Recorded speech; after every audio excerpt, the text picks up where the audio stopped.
আল্লাহ সুবহানাহু ওয়া তাআলা শুকর আদায় করছি, তিনি আজকে আমাদেরকে তুলারাম সরকারি কলেজের উদ্যোগে আয়োজিত রাসূলুল্লাহ সাল্লাল্লাহু আলাইহি ওয়াসাল্লামের জীবন এবং শিক্ষামূলক আজকের এই সেমিনারে অংশগ্রহণের তৌফিক দান করেছেন এবং এই কারণে আমরা বলছি আলহামদুলিল্লাহ। রাসূলুল্লাহ সাল্লাল্লাহু আলাইহি ওয়াসাল্লামের উপর দুরূদ এবং সালাম বর্ষিত হোক। আল্লাহুম্মা সাল্লি ওয়া সাল্লিম ওয়া বারিক আলা নাবিয়িকা মুহাম্মদ, আল্লাহুম্মা সাল্লি আলাইহি, আল্লাহুম্মা বারিক আলাইহি। শুরুতেই আমি আল্লাহ সুবহানাহু ওয়া তাআলার কাছে সেই ফরিয়াদ জানাই, আল্লাহ তাআলা যেন আমাদেরকে আজকে সর্বোত্তম কথাগুলো বলার, শোনার এবং সেভাবে যেন আমরা আমল করতে পারি, সেই তৌফিক আল্লাহ তাআলা আমাদেরকে দান করুন। আল্লাহুম্মা আমিন। রব্বি ইশরাহ লি সাদরি ওয়া ইয়াসসির লি আমরি ওয়াহলুল উকদাতাম মিন লিসানি ইয়াফকাহু কওলি। আল্লাহুম্মা আমিন ইয়া রাব্বাল আলামিন। আমি কৃতজ্ঞতা জানাচ্ছি সরকারি তুলারাম কলেজের সম্মানিত অধ্যক্ষ, সম্মানিত উপাধ্যক্ষ এবং এই আয়োজনে যিনি মুখ্য ভূমিকা পালন করেছেন তিনি সহ এখানকার সকল ফ্যাকাল্টি মেম্বারদেরকে, the professors, the senior teachers, the staff and those who are working in the administration and management, তাদের সবাইকে, বিশেষ করে আপনাদেরকে যারা আমার সামনে বসে আছেন, তুলারাম সরকারি কলেজের সম্মানিত এবং আমার প্রিয় ভাজন শিক্ষার্থীরা, আল্লাহ তাআলার কাছে আপনাদের জন্য দোয়া করি। আল্লাহ সুবহানাহু ওয়া তাআলা যেন আপনারা যে বাংলাদেশ আপনারা তৈরি করার জন্য চেষ্টা করেছেন এবং যে বাংলাদেশ তৈরির জন্য আপনারা একেবারে ফ্রন্ট লাইন থেকে ভূমিকা পালন করেছেন, সেরকম বাংলাদেশ যেন আপনাদের নেতৃত্বে তৈরি হয়। আল্লাহ তাআলা এইরকম যোগ্যতা আপনাদেরকে প্রদান করুন। আল্লাহুম্মা আমিন। এবং আমার বোনেরা যারা আছেন, those who are behind the screen, you are not behind the screen, you are in front of us. বোনেরা যারা এর বাইরে আছেন, আপনারা আমাদের চোখের আড়ালে থাকলেও সত্যি কথা আপনারা আমাদের হৃদয়ের মধ্যস্থান দখল করে আছেন। কারণ I know it for sure যে বোনেরা, মায়েরা, তারা যদি সিদ্ধান্ত নেয় কোনো জাতিকে পরিবর্তন করতে, তাহলে সে জাতি পরিবর্তন হবেই। আর যদি মায়েরা বা বোনেরা তারা তাদের রোল, তাদের যে মূল দায়িত্ব, এটা যদি তারা ভুলে যায়, তাহলে কি পৃথিবীর কোনো মানুষই আর মানুষ হবে না। বোনদের জন্য আমি সে কথা বলতে চাই যেটি আল্লাহ এবং আল্লাহ রাসূল যে সম্মানের কথা আমাদেরকে জানিয়েছেন। আপনি জানেন আল্লাহ রাসূল বলেছেন, আল্লাহ তাআলা বলেছেন মায়েদের কথা, হামালাতহু উম্মুহু কুরহা ওয়া ওয়াদাআতহু কুরহা ওয়া হামলুহু ওয়া ফিসালুহু 30 শাহরা। হাদিসে যখন রাসূলুল্লাহ সাল্লাল্লাহু আলাইহি ওয়াসাল্লামকে বলা হয়, প্রশ্ন করা হয় কার প্রতি আমার দায়িত্ব বেশি, তখন তিনি বলেছেন তোমার মায়ের প্রতি, তোমার মায়ের প্রতি এবং তোমার মায়ের প্রতি। অতঃপর তিনি বলেছেন তোমার বাবার প্রতি। মায়েরা, every woman is a potential mother. She has in the main time already has become mother or she will become mother. একজন বোন, একজন নারী, তিনি হয় এর মধ্যে মা হয়েছেন অথবা তিনি মা হবেন। ফলে আমরা যারা এখানে পুরুষরা যারা বসে আছি এই অডিটোরিয়ামে এবং এর বাইরে, এবং যারা দেখছেন বা দেখবেন, প্রত্যেকের জন্য একই বক্তব্য। পুরুষরা পুরুষ হতে হলে এবং সকলে যদি মানুষ হতে হয়, তাহলে মায়েদের ভূমিকা এখানে সবার চেয়ে বেশি। এবং সে কারণে আমি তাদের প্রতিও কৃতজ্ঞতা জানাই যে তারা আছেন এবং তাদেরকে তাদের রোলটা কি সেটি আমি আজকে বলার চেষ্টা করবো। এখন আল্লাহ সুবহানাহু ওয়া তাআলার কাছে আমি দোয়া করি আল্লাহ তাআলা যেন আমাদেরকে সর্বোত্তম কথাগুলো বলার এবং শোনার এবং সেভাবে নিজেদেরকে প্রস্তুত করার তৌফিক দান করেন। আল্লাহুম্মা আমিন। সম্মানিত ভাইয়েরা এবং বোনেরা, প্রথমে যে বিষয়টি আমি আপনাদেরকে বলতে চাই তা হলো, what is the purpose of your life, what is the purpose of your existence on earth. আপনি পৃথিবীতে কেন আছেন, কেন এসেছেন, এটা আপনাকে অবশ্যই চিন্তা করতে হবে। সেভাবে আপনি আপনার সময় কাটাচ্ছেন কিনা, আপনার জীবনকে আপনি পরিচালনা করছেন কিনা, সেটি আপনাকে চিন্তা করতে হবে। আপনি যদি আপনার নবীজির কথা একবার চিন্তা করে দেখেন তো, তিনি যখন জন্ম নিয়েছেন, যে বছরে তিনি জন্ম নিয়েছেন সেটাকে বলা আমুল ফিল, দ্য ইয়ার অফ এলিফ্যান্টস, অর্থাৎ হাতির বছর। এবং আপনি জানেন আব্রাহা তার বাহিনী নিয়ে যখন বাইতুল্লাহ ভাঙ্গার জন্য আসলো, নবীজির দাদা, তার নাম ছিল আব্দুল মুত্তালিব, তিনি শুনলেন আব্রাহা, এখন যেটাকে আপনার মিনা হিসেবে জানেন, মিনার এই জায়গায় একটা মুহাসসার, ওয়াদি মুহাসসার নামে একটা জায়গা আছে। এখানে সে অলরেডি আব্রাহা তার তাঁবু গেড়েছে এবং মক্কার লোকদের ওটগুলো সে তার লোকেরা লুট করে নিয়ে গিয়েছে।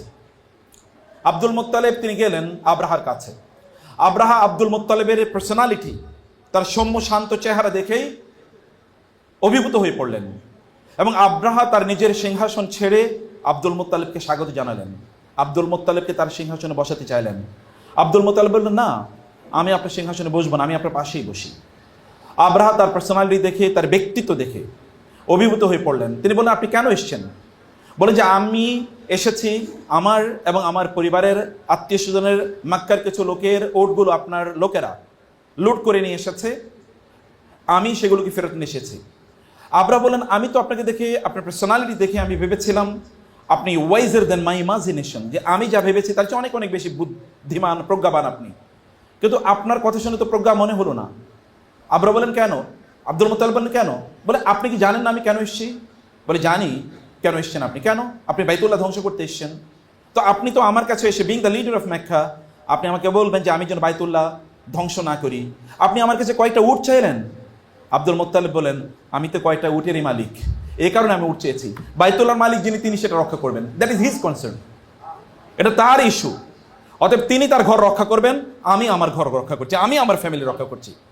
আব্রাহাম চিন্তা করলেন যে আমি তাকে যতটা ইন্টেলিজেন্ট এবং ওয়াইজ মনে করছি, তিনি তো তার চেয়ে অনেক বেশি। An intelligent man always refers or delegates to someone who is mightier, stronger than him or her. একজন বুদ্ধিমান মানুষ, একজন জ্ঞানী মানুষ, একজন প্রজ্ঞাবান মানুষ, তিনি যেটা করতে পারবেন না, তিনি সেটা অন্যের কাছে ডেলিগেট করেন। আপনারা যারা ম্যানেজমেন্ট করেন, আপনারা জানেন ডেলিগেশন। ম্যানেজমেন্টের অত্যন্ত গুরুত্বপূর্ণ একটা ইস্যু হলো ডেলিগেশন। সব কাজ কিন্তু আমাদের প্রিন্সিপাল স্যার করতে পারবেন না, তিনি ডেলিগেট করেন, অমকে অমকে অমকে এই কাজ কি করবে। অতএব সর্বশ্রেষ্ঠ ডেলিগেশন আপনার নবী করতেন কিভাবে জানেন? তিনি ডেলিগেশন করতেন আল্লাহর কাছে। যেমন বদর যুদ্ধে গিয়ে তিনি দেখলেন একটা অসম আনইভেন ওয়ার, এটা তার যে ক্যাপাবিলিটি, তার যে military preparation and arms and weapons, এগুলো দিয়ে তিনি শত্রুদের মোকাবেলা করতে পারবেন না। তিনি বলেন, আল্লাহ, এই ছোট্ট একটা বাহিনী আমি প্রিপেয়ার করেছি গত 15 বছর জুড়ে, এই বাহিনী এখানে যুদ্ধ করার মতো না। আল্লাহ, আমি আমার কাজটা করছি, and the rest is to be done by you. আমি আমার দায়িত্ব পালন করছি, বাকিটা আপনি করেন। এবং আপনারা জানেন যুদ্ধের ময়দানে কি হয়েছে। একদিকে মাত্র 300+ অর্থাৎ 313 জন সৈন্য এবং ইল ইকুইপড, অর্থাৎ তাদের মধ্যে এরকম যুদ্ধের অভিজ্ঞতা নাই, অথবা তাদের সেরকম অস্ত্রশস্ত্র নাই। আর অন্যদিকে অস্ত্রশস্ত্রে সজ্জিত একদল যোদ্ধা, যাদের যুদ্ধের অভিজ্ঞতা আছে যুগের পর যুগের, ডেকেডস আফটার ডেকেডস। সেই যুদ্ধে আপনারা জানেন অ্যান অ্যাস্টাউন্ডিং রেজাল্টস, যেটা কোনোদিন মানব ইতিহাসে এরকম ফলাফলকে কোনোদিন চিন্তাও করতে পারে না। And that was the turning point in the history of Islam. ইসলামের ইতিহাসে কিন্তু একটা টার্নিং পয়েন্ট আপনারা জানেন। সেই দিন যদি সেই যুদ্ধে নবীজি সাল্লাল্লাহু আলাইহি ওয়াসাল্লাম এবং সাহাবায়ে কেরামরা বিজয়ী না হতেন, তাহলে আজকের এই অডিটোরিয়ামে আপনারা ইসলামের কথা বলতে পারতেন না।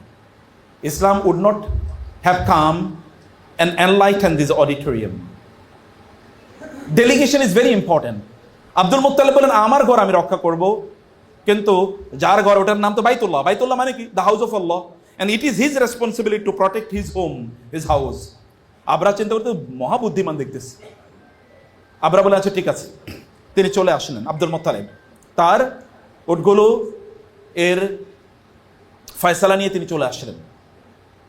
তিনি এসে মক্কায় বললেন মক্কার লোকদেরকে যে, মক্কাবাসী, তোমরা জেনেছো আব্রাহা বাইতুল্লাহ ধ্বংস করতে এসছে, আমার কিছুই করার নাই, আমি তো প্রটেক্ট করতে পারবো না, তোমাদেরকে রক্ষা করতে পারবো না। তোমরা তোমাদের সেফটির জন্যে, তোমাদের সিকিউরিটির জন্যে, তোমাদের আশ্রয়ের জন্যে তোমরা যেখানে মনে চায় সেখানে তোমরা চলে যাও। লোকেরা গিয়ে পাহাড়ে আশ্রয় নিল, কারণ তখন কমপক্ষে সেটা কিন্তু জাহিলিয়াতের যুগ।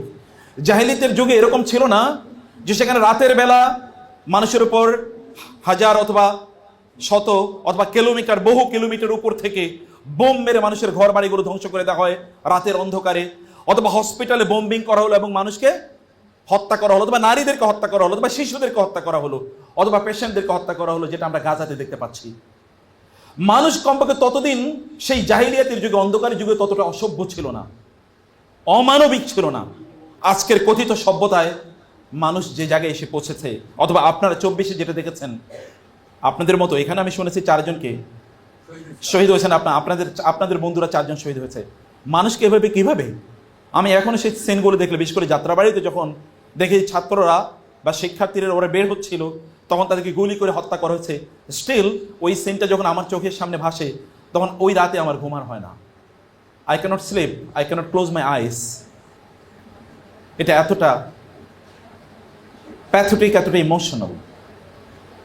প্রিয় বন্ধুরা, আমি বলছি যে আব্রাহা বাইতুল্লাহ ধ্বংস করতে আসছেন। আব্দুল মোত্তালেব এবার তার পরিবারের সদস্যদেরকে নিয়ে, তার ছেলে যিনি রাসূলুল্লাহ সাল্লাল্লাহু আলাইহি ওয়াসাল্লামের বাবাও হবেন, নবীজির বাবা হবেন, আব্দুল্লাহ, তাদেরকে নিয়ে তিনি এবার বাইতুল, অন্যরা চলে গেলেন, তারা পাহাড়ে গিয়ে আশ্রয় নিলেন, কারণ পাহাড়ে আশ্রয় নিলে আর তাকে আক্রমণ করা হবে না, প্রতিরোধ না করলে কাউকে আক্রমণ করা হবে না। তিনি তার পরিবারের সদস্যদেরকে নিয়ে বাইতুল্লাহর গিলাফ, যেটাকে আমরা কালো কাপড়ের কথা আপনি জানেন, সেখানে গেলেন এবং বললেন, হে আল্লাহ, এটা আমার পরিবার, আমার পরিবারকে রক্ষা করার দায়িত্ব আমি নিলাম, কিন্তু এই ঘর তো তোমার ঘরকে তোমারই রক্ষা করতে হবে। আব্রাহার বিপরীতে এই ঘরকে রক্ষা করার ক্ষমতা আমার নাই। তিনি দোয়া করছিলেন, and you will have to know it, the people in the age of ignorance, they were also praying to Allah subhanahu wa ta'ala with their utmost sincerity. তার প্রচন্ড আন্তরিকতার সাথে আল্লাহর কাছে তারা চাওয়ার পর কিছুক্ষণ পরে আপনি জানেন যে আকাশ কালো হয়ে উঠল।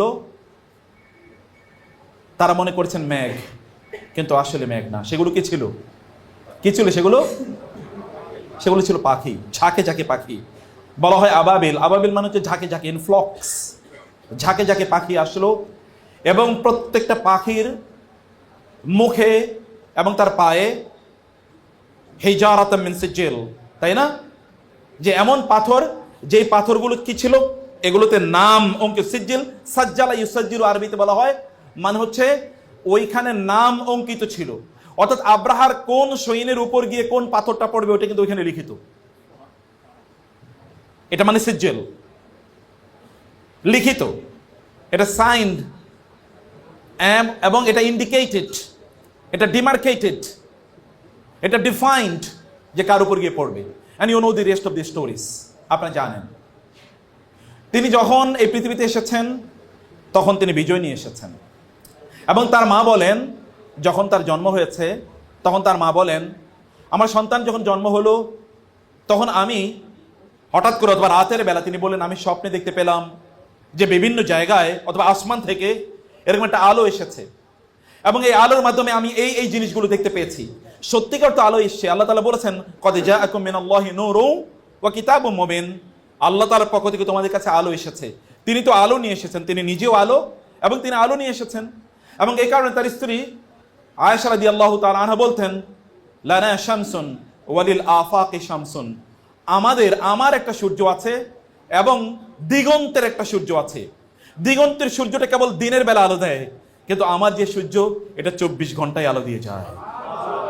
সেই সূর্যটার নাম হলো মুহাম্মাদুর রাসূলুল্লাহ সাল্লাল্লাহু আলাইহি ওয়াসাল্লাম। আলো, সূর্যের আলো কখনো কখনো আপনাকে জ্বালিয়ে দেয়, কিন্তু আমি যে আলোর কথা বলছি, এটা সদা সর্বদা আপনাকে তৃপ্তি দেয়, শান্তি দেয়, প্রশান্তি দেয়।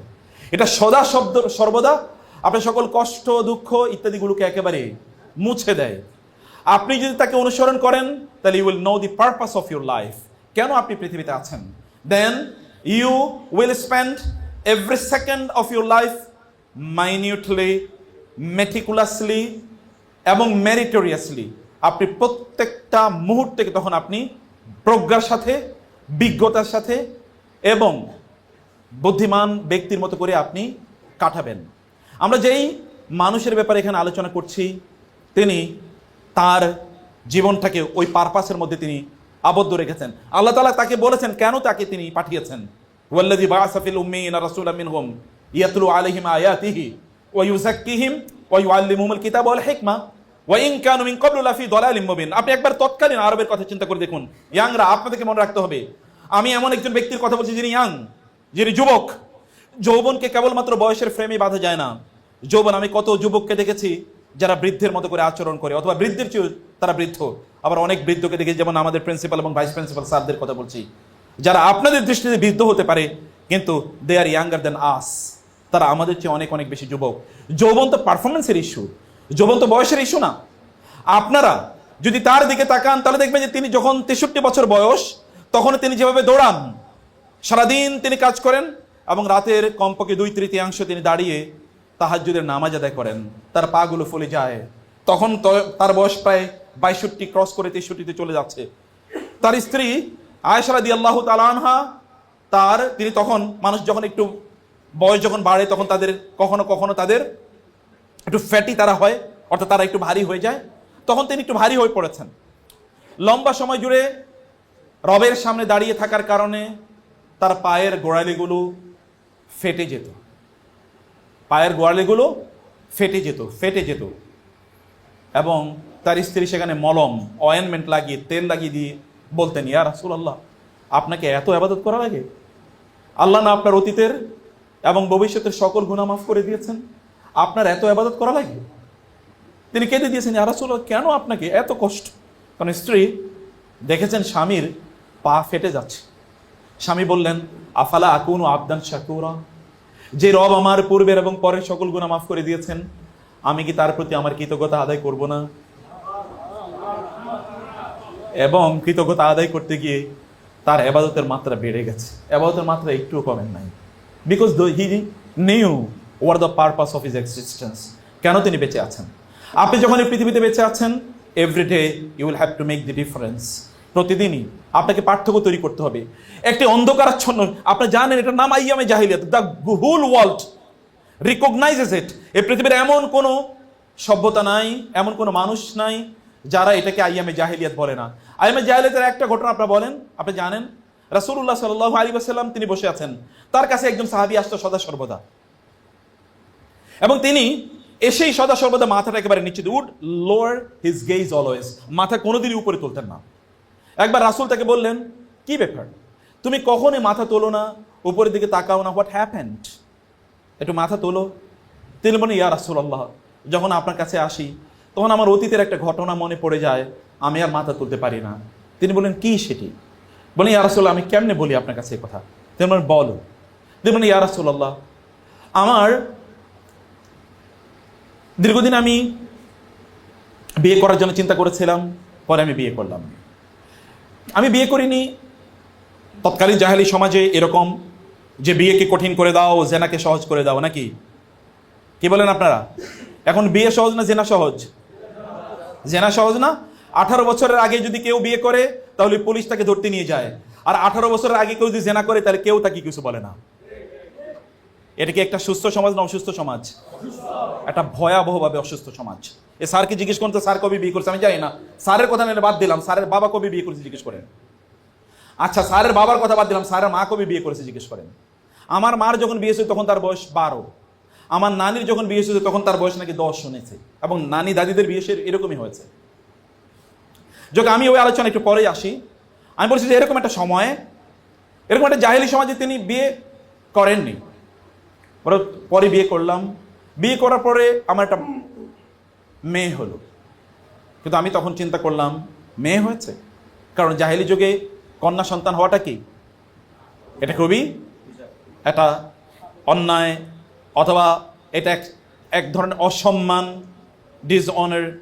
কারণ আপনার কন্যা, আপনার বোন অন্য কারো স্ত্রী হবে, তার অধীনস্থ হবে, এটা জাহেলি যুগের লোকেরা খুবই অ্যারোগেন্ট ছিল, তারা খুবই অহংকারী ছিল, উদ্ধত ছিল, তারা উদ্ধত ছিল। ফলে তাদের ঔদ্ধত্য এবং তাদের অহংকার তাদেরকে এইরকম একটা আইডিয়া বা কনসেপশন দিয়েছে যে আমাদের নারীরা অন্যের স্ত্রী হবে কেন। এবং এই কারণে তিনি চিন্তা করলেন যে আমার মেয়ে হচ্ছে, তাকে আমি জীবন্ত প্রথিত করবো, একেবারে জীবন্ত মেয়েকে মাটিতে কবর দেয়া হবে। কিন্তু তিনি চিন্তা করলেন, আচ্ছা এত ছোট বাচ্চা এখনই কবর না দিয়ে কয়েকদিন পরে কবর দিই। কিন্তু বাচ্চারা জানেন, আপনারা যারা বিয়ে করেননি আপনারা হয়তো বলতে পারবেন না, কিন্তু আমরা বুঝি। যেমন আমি যখন বাসায় যাই, আমার ছোট মেয়েটা এসে আমাকে কোনোদিনই বলেন আসসালামু আলাইকুম, সদা সর্বদা খুবই পারফেক্ট প্রনাউন্সিয়েশন বলে আসসালামু আলাইকুম ওয়া রাহমাতুল্লাহি ওয়া বারাকাতুহু, খুবই চমৎকার করে বলে। এবং আমিও কোনোদিন ওয়ালাইকুম আসসালাম বলি না, আমিও পুরোটাই বলি ওয়ালাইকুম আসসালাম ওয়া রাহমাতুল্লাহি ওয়া বারাকাতুহু। কেন? কারণ এটা তো দোয়া, আর আমার বাচ্চার জন্য আমি দোয়া না করলে কে দোয়া করবে? আপনারা বুঝেন নাই? আমরা তো পরিবারের সদস্যকে সালাম দিই না, সালামটা কি বলেন তো?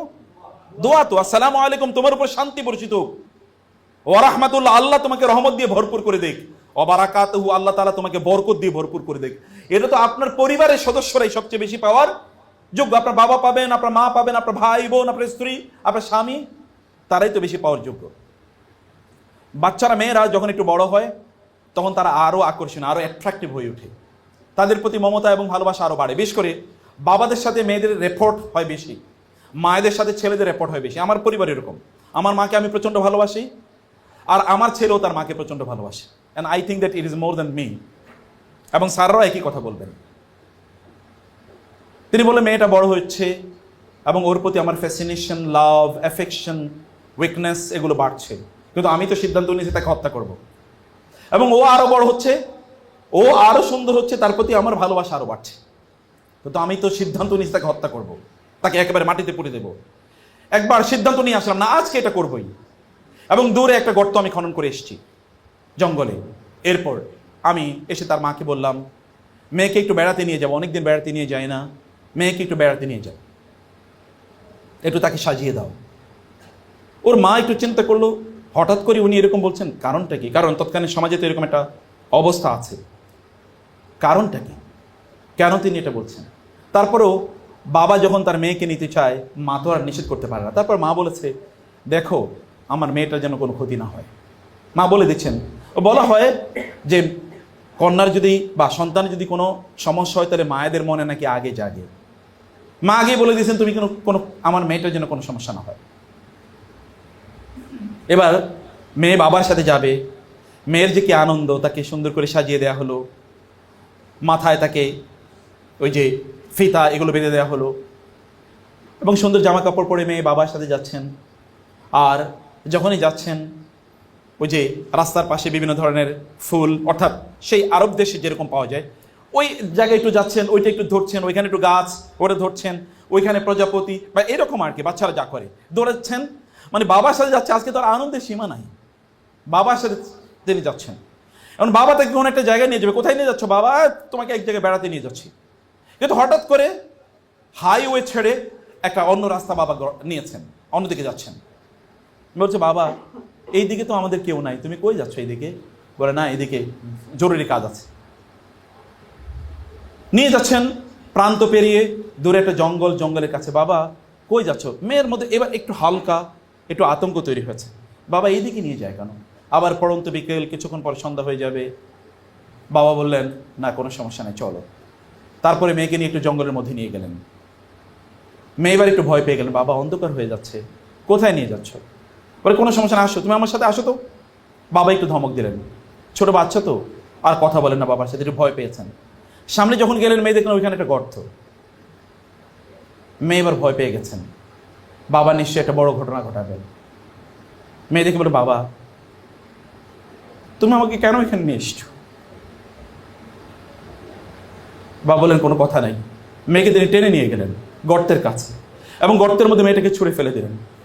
মেয়ে এবার চিৎকার বলে, বাবা প্লিজ আমাকে হত্যা করো না, তোমাকে মনে নেই তুমি মাকে কি বলে এসেছো? তুমি না বলেছো তুমি আমাকে বেড়াতে নিয়ে এসছো, প্লিজ তুমি আমাকে হত্যা করো না বাবা। কিন্তু তিনি কোনো কথা শুনেন না, তিনি তার উপর এবার মাটি ছুঁড়ে ফেলা শুরু করে দিলেন। তিনি মাটি ছুটছেন, আর মেয়ে বলছেন যে, বাবা প্লিজ আমাকে হত্যা করো না। এবং মেয়ে বলছেন, বাবা আমি তোমার কাছে আর জীবনে কোনো কিছু চাইবো না, আমি তোমার কাছে কোনো জিনিস আর ডিমান্ড করবো না, তোমাকে আমি প্রয়োজন আর কোনোদিন বাবা বলে ডাকবো না, তোমাকে আমি কোনোদিন বিরক্ত করবো না, প্লিজ তারপরে তুমি আমাকে হত্যা করো।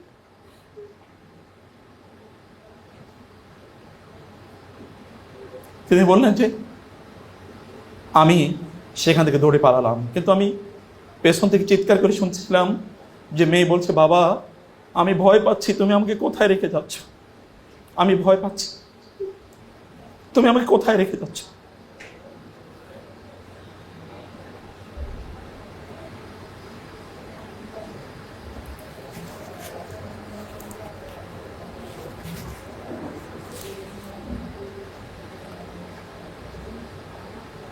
তিনি বললেন, আমি সেখান থেকে চলে আসলাম। তিনি ওই অবস্থা মাথা নিচের দিকে দিয়ে রাসূলের কাছে গল্পটি বলছিলেন। রাসূলুল্লাহ সাল্লাল্লাহু আলাইহি ওয়াসাল্লামও মাথা তুলতে পারছিলেন না। তিনি মাথা নিচে রেখে বললেন, তুমি কিভাবে এই কাজটা করতে পারলা? তুমি কিভাবে এই কাজটা করতে পারলা? সম্মানিত ভাইয়েরা, আপনি যে জাস্ট এই এক্সাম্পলটার দিকে যদি আপনি তাকান, শুধু এতটুকু চিন্তা করেন, যে সমাজে নারীদেরকে জীবন্ত হত্যা করা হতো, সেই সমাজে এসে তিনি বললেন মায়েদের পায়ের নিচে সন্তানের বেহেশত। আপনি একবার চিন্তা করে দেখেন, মানে একটা সমাজ, যে সমাজে নারীদেরকে কেবলমাত্র একটা মাংসের টুকরা হিসেবে দেখা হয়, কেবল তাদেরকে ভোগের সামগ্রীর মতো করে দেখা হয়, এমনকি যারা ব্যবসা করে তারাও নারীদের শরীরটা দেখিয়ে তারা বাণিজ্য করতে চায়। এমনকি আমরা যারা তাদের দিকে তাকাই, আমি কেবল একজন নারীকে দেখতে পাই, আমি কিন্তু একজন মানুষকে দেখতে পাই না। আমি কি পটেনশিয়াল একজন মাকে দেখতে পাই না, আমি পটেনশিয়াল একজন বোনকে দেখতে পাই না, আমি পটেনশিয়াল আমার কন্যাকে দেখতে পাই না। আমি যখন কোনো নারীর দিকে তাকাই, আমি তাকানোর পর আমি মনে করতে পারি না যে এটা আমার কন্যাও হতে পারে, তিনি আমার মাও হতে পারেন, অথবা তিনি আমার বোনও হতে পারেন। আমি কেবল অন্যভাবে তাকাই, কেবল অন্যদিকে তাকাই। এরকম একটা সমাজ, বা তার চেয়ে অনেক ভয়াবহ সমাজ, সেই সমাজে এসে তিনি টেবিলটাকে এবারে উল্টিয়ে দিলেন। তিনি বলেন, না, তোমাদের মধ্যে তারাই সেরা। ভালো করে শোনেন, আপনারা বিয়ে করবেন ভবিষ্যতে। তিনি বললেন, তুলারাম সরকারি কলেজ থেকে তোমার সার্টিফিকেট নেওয়ার দরকার নাই যে তুমি ভালো মানুষ কি ভালো মানুষ না। তুমি বাসায় যাও, তোমার স্ত্রীকে বলো সার্টিফিকেট দিতে, তুমি ভালো মানুষ কিনা। যে তোমার সার্টিফিকেট তোমার স্ত্রী দেয় যে তিনি ভালো মানুষ, তাহলে তুমি ভালো মানুষ। কারণ একজন পুরুষ কেবল তার স্ত্রীর কাছেই ওপেন, অন্তরঙ্গ। তার স্ত্রী কেবল তাকে বুঝতে পারেন তিনি কেমন মানুষ।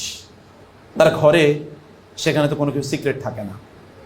আমি ব্যক্তিগতভাবে যেটা করি স্যার, আমার মোবাইলের পাসওয়ার্ড, আমার ইমেল, আমার ফেসবুক, যত ধরনের জিনিস আছে, কোনো জিনিসের পাসওয়ার্ড আমি না জানলেও আমার বাচ্চা এবং আমার ওয়াইফ জানে। এবং এটা তাদের একটা রুটিন ডিউটি। আমার বাসায় যাওয়ার পরে মোবাইলটা চেক করা, ঘুমানোর আগে চেক করা, সব সময় অন্তত 5-7 বার আমার ওয়াইফ আমার মোবাইল চেক করবে।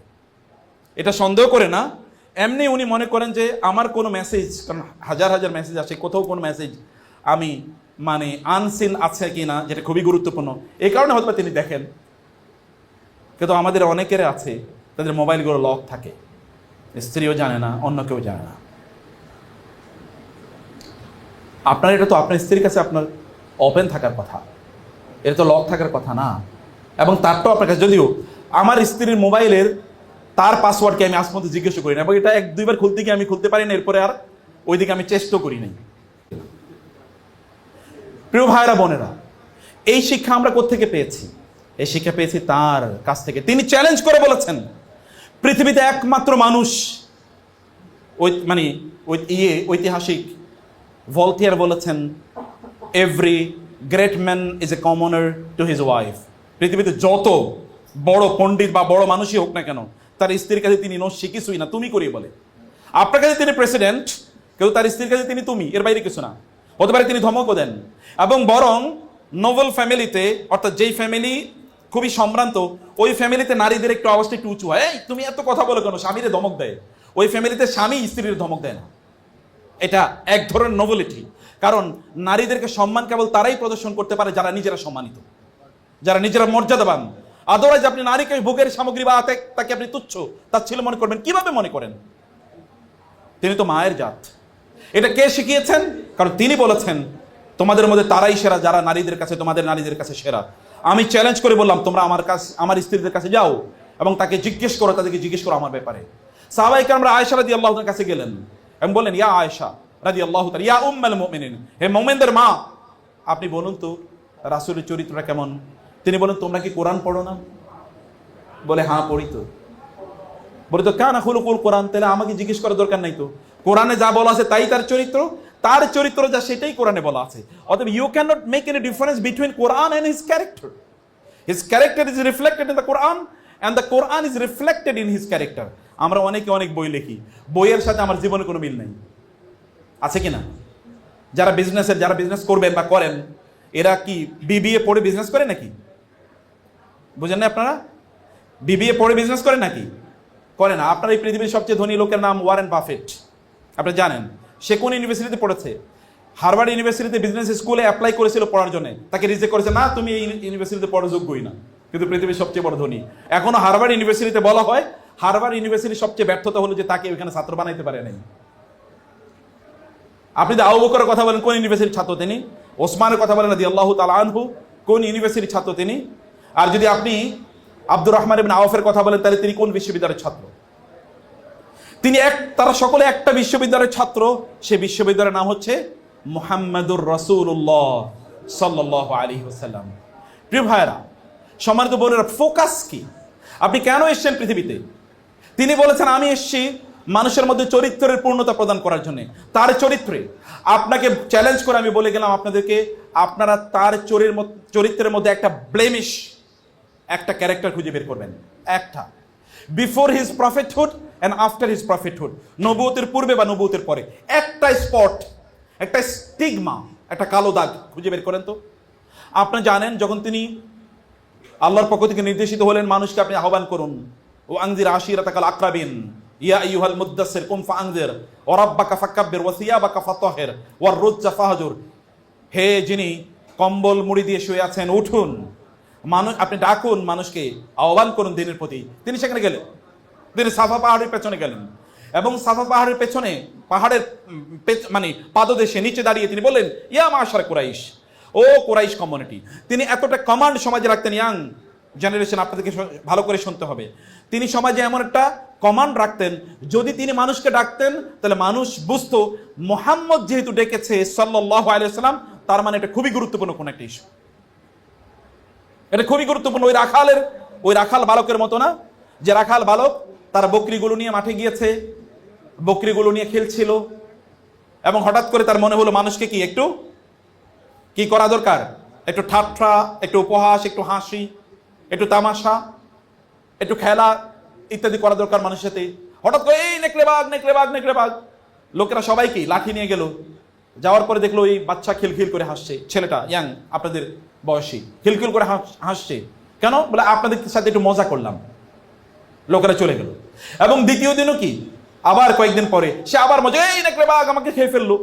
আবার লোকেরা আসছিল, লোকেরা এসে লাঠি সোটা নিয়ে এসে দেখলো যা নেকড়ে বাঘ তোরা, তো আবারও হাসছে। লোকেরা বুঝলো যে we are cheated for the second time. এবার তৃতীয় দিন সত্যি নেকড়ে বাঘ এসছে। এরপরে কি অবস্থা? এবার ডেকেছে, কেউ আর আসে? আর কেউ আসে না। আপনাকে আপনার পার্সোনালিটি, আপনার ব্র্যান্ডিং, আপনার নিজকে বিল্ড আপ করতে হবে, যে আপনি যখন ডাকেন তখন লোকেরা আসে কিনা। 24-এ আপনারা ডেকেছেন, লোকেরা এসছে। 25-এ আপনারা ডাকলে লোকেরা আসে কিনা এটা দেখতে হবে। 25-এ আপনার ব্র্যান্ডিং এর লেভেলটা কি? 24-এর চাইতে আপনার ব্র্যান্ডিং 25-এ কমতে পারে না। 26-এ আপনার branding should increase, should not decrease. কমবে না, এটা বাড়তে হবে। Because you know the purpose of your existence. কারণ আপনি জানেন কেন আপনি এখানে বেঁচে আছেন, আপনি কি করছেন। You intentionally choose your actions. আপনি যা করেন তা আপনি বুঝে শুনে করেন, আপনি না বুঝে কোনো কিছু হুইমসিক্যালি, গড্ডালিকা প্রবাহে গা ভাসিয়ে দেওয়া, স্রোতের অনুকূলে চলা, এটা তো সবাই করে। আপনি বুঝে সিদ্ধান্ত নিয়ে আপনি সেটা করছেন কিনা। তিনি সিদ্ধান্ত নিয়ে করেছেন, আমাকে এই চরিত্র বিল্ড আপ করতে হবে, এবং সেটা তিনি করেছেন। He was never reported to tell any lie in his whole life. আপনি গোটা মানব ইতিহাসে এমন একজন মানুষের কথা বলতে হবে যিনি তার গোটা জীবনে একবার একটা মিথ্যা কথা বলেন নাই। সুবহানাল্লাহ কি বাড়িতে গিয়ে বলবেন নাকি? গোটা জীবনে একবারও মিথ্যা কথা বলেন নাই, নবুয়তের পূর্বেও না, নবুয়তের পরেও না। এটা তার শিশু বয়সও না, তার যৌবনেও না, তার নবুয়তের একেবারে কোর প্রাইম টাইমেও না, এবং বার্ধক্যেও না, কোনোদিন না। নেভার, নেভার, কোনোদিনই হয় না। এই কারণে যখন তিনি সাফা পাহাড়ের পাদদেশে দাঁড়িয়ে বলেন, ইয়া মাশারা কুরাইশ, হে কুরাইশরা, তোমাদের জন্য ইম্পর্টেন্ট মেসেজ আছে। সবাই সেখানে, everyone irrespective of their age and identity, সবাই সেখানে একত্রিত হলো। বলেন, ইয়া মুহাম্মদ লিমা নাদাইতুমুনা, কেন রেখেছেন বলেন। তিনি বললেন, আমি যদি আপনাদেরকে বলি এই পাহাড়ের অপর প্রান্তে একদল শত্রু ওত পেতে আছে আপনাদেরকে আক্রমণ করতে, আপনারা কি আমাকে বিশ্বাস করবেন? তার মানে কেন নয়, মা জাররাবতুকা কাযিবান, আমাদের জীবনে আপনাকে কখনোই মিথ্যা কথা বলতে শুনি নাই, আমরা কেন বিশ্বাস করব না? জীবনে কোনোদিন মিথ্যা কথা বলতে শুনি না আপনাকে, কেন আপনার প্রতি বিশ্বাস করব না? তখন তিনি দাওয়াত তাদের কাছে দিলেন, তিনি দাওয়াত দিলেন। তার ইন্টিগ্রিটি এর লেভেলটা এমন যে যখন তিনি কথা বলেছেন, লোকেরা তাকে কথা বলতে বাধ্য হয়েছে। শুধু তাই না, আপনার যদি ও বদরের যুদ্ধের কথা বলেন। বদরের যুদ্ধে Abu Jahl, the staunchest enemy of the prophet সাল্লাল্লাহু আলাইহি ওয়াসাল্লামের সবচেয়ে ভয়ঙ্কর শত্রু, যে শত্রুতা প্রদর্শন করেছে, এরকম ওয়ান সাইডেড শত্রুতা, ওয়ান সাইডেড, তিনি শত্রুতা প্রদর্শন করেন নাই। তো আবু জাহেলের শত্রুতার পরে আবু জাহেল কি করেছে? নৌমেট, এমনকি ব্যাটল বদর 15 বছর পরেও, নবুয়তের 15 বছর পরেও বদরের যুদ্ধে যখন আবু জাহেল নেতৃত্বে আছে নেতৃত্বে, একজন লোক গিয়ে আবু জাহেলকে বললো, এই যে আমরা যুদ্ধ করছি আসলে দরকার আছে, প্রয়োজন আছে? বলে বলো কি? আচ্ছা ঠিক আছে, আপনি একটু আমাকে বলেন তো। আবু জাহেল একটু অনেস্টলি বলেন তো, শত্রু, তিনিও কিন্তু সৈন্য, তিনিও কিন্তু সোলজার, মানে শত্রু পার্টে। আবু জাহেল আপনি আমাকে একটু সত্যি করে বলেন তো, আচ্ছা মুহাম্মদের ব্যাপারে আমাদের অভিযোগ কি সাল্লাল্লাহু আলাইহি ওয়াসাল্লাম? আচ্ছা আপনি আমাকে বলেন তো যে উনি মানুষ কেমন, এটা একটু বলেন। ঠিক আছে, অভিযোগের দরকার নেই, মানুষ কেমন? বলে আমি তোমার সত্য কথা বলি, কেউ তো চারিদিকে নাই, তোমার সত্য কথা বলি। বলে বলেন। বলে আল্লাহর কসম করে বলছি, আমি তার জীবনে কোনোদিন মিথ্যা কথা বলতে শুনি নাই, কোনোদিন মানুষের সাথে প্রতারণা করতে দেখিনি, এবং গোটা জীবনে কাউকে কষ্ট দিতে আমি দেখি নাই। এটা আবু জাহেল বলছে। And the enemy, history of enemy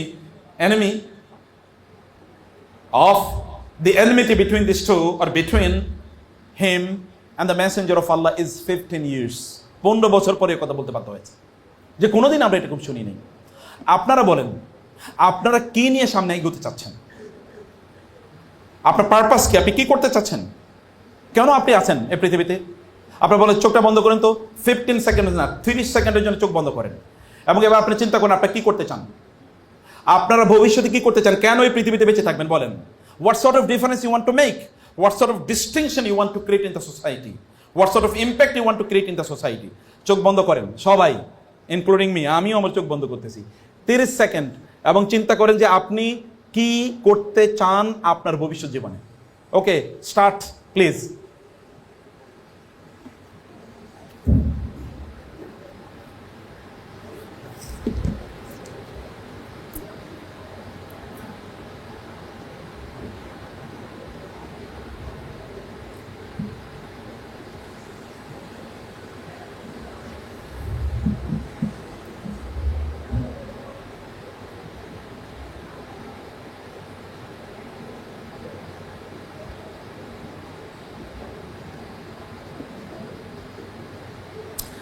আমি মনে করি সময় হয়ে গেছে।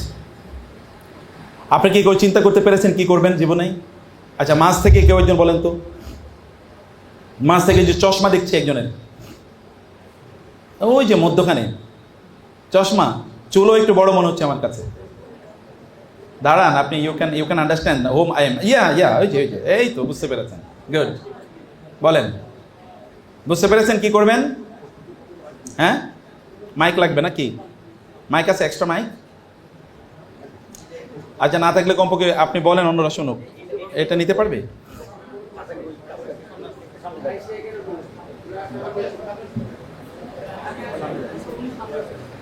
আসেন, সামনে চলে আসেন।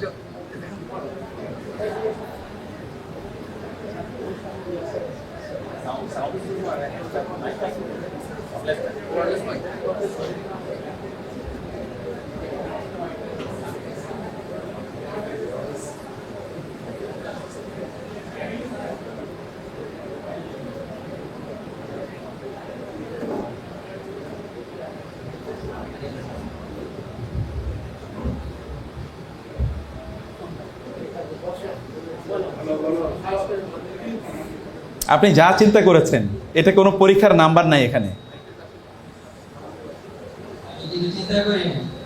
কিছু চিন্তা করেন নাই? কোনো সমস্যা নেই, নো প্রবলেম, নো প্রবলেম। ঠিক আছে, ঠিক আছে। এখন চিন্তা করতে পারবেন? এখন বলতে পারবেন?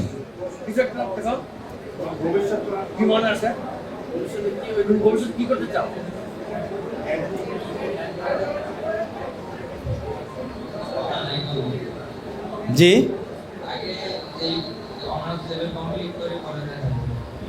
ওকে, ঠিক আছে। মাশাআল্লাহ, মাশাআল্লাহ। শুনুন, ছোটবেলা স্যার বলতে পারবে, পরীক্ষায় এসেছিল না, ওনাকে উদ্দেশ্য করে বলছি না। তো আমরা ছোটবেলায় কিন্তু মানে এসে মুখস্থ করতাম, আপনারা জানেন না এটা, আপনাদের মনে হয় এরকম নাই, আছে নাকি এখন স্যার এরকম সিস্টেম এসে মুখস্থ করা? হ্যাঁ আছে না? আচ্ছা ছোটবেলা আমরা এসে মুখস্থ করতাম, তো লেখছে what is your aim in life এসে এসে। এখন উনি মানে পরীক্ষক তো খাতা দেখতে বসাচ্ছেন, তো খাতা দেখতে বসে দেখলেন যে একজন লিখেছেন আমার এইম ইন লাইফ হচ্ছে আমি ডক্টর হব। কি হবেন? উনি কিন্তু পরীক্ষা দিচ্ছেন এসএসসিতে আর্টস থেকে পরীক্ষা দিচ্ছেন। কি থেকে পরীক্ষা দিচ্ছেন? আর্টস থেকে, মানবিক থেকে, কিন্তু হবেন কি? তাহলে প্রবলেমটা কোথায়? হ্যাঁ সাবজেক্ট চয়েসে প্রবলেম, মানে তিনি আসলে বুঝেনি না, কারণ মুখস্থ করছেন, প্রবলেম হলো মুখস্থ করায় করছেন, মুখস্থ I want to become doctor, এবং সে কারণে অথবা ওখানে লিখেছেন আমার দাদি মারা গিয়েছিল, আসলে তার দাদি বেঁচে আছে এখনো, বিনা চিকিৎসায় দাদি মারা গেছে, এই কারণে আমি এটি করাচ্ছি। আপনারা এই জেনারেশনের একটা বড় সংকট হলো আমরা চিন্তা করতে পারি না, আমরা ভাবতে পারি না।